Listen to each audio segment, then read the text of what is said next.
Hey friends, Ann with Social Media for Churches. And I think if you are a member of church staff or just a member of a church, you probably know that church attendance is down across the board. No matter what denomination you are, no matter what part of the country you are in, church attendance is down.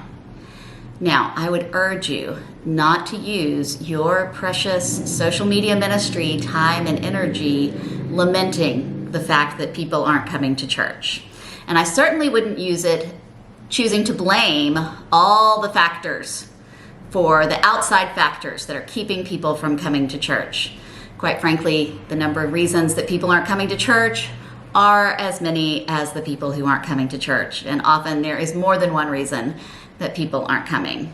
So don't use your time and energy to blame all the factors and reasons people aren't coming to church. And certainly don't use your time to shame people for not coming to church.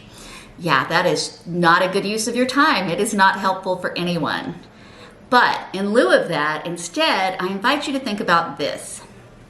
Who is the person you are trying to reach through your social media? And I know you want to say, oh, we reach everybody. We want everybody to come. Everybody's welcome. Well, that's true. I hope that that is true. But not every church is for every person.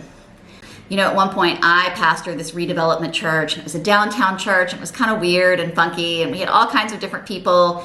And our worship style was very informal. It was low church, if you use that kind of language. It was very approachable and accessible. It was not high church at all.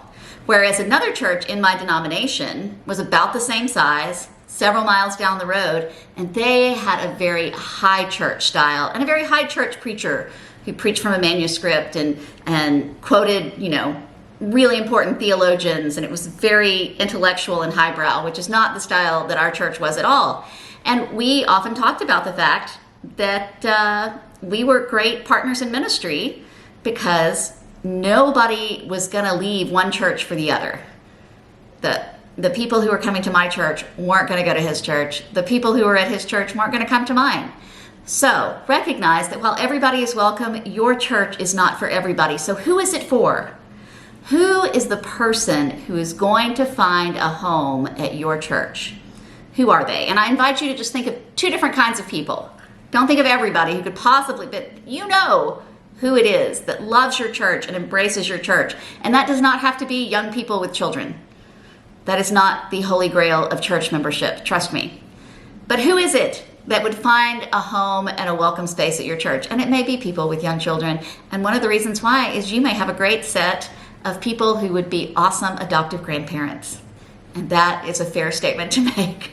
So who are the people who are going to find a home at your church?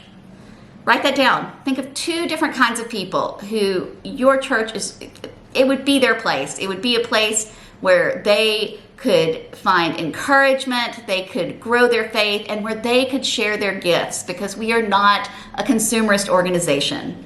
We are a community. So who are the people who would find a place to be in community, to be encouraged, to grow in their faith, to help others grow in their faith, and to share their gifts? Who are those people? And what is it they are struggling with right now in life? What are their struggles? What is it that they really need to know that if they showed up at your doorstep, they would find help and encouragement with?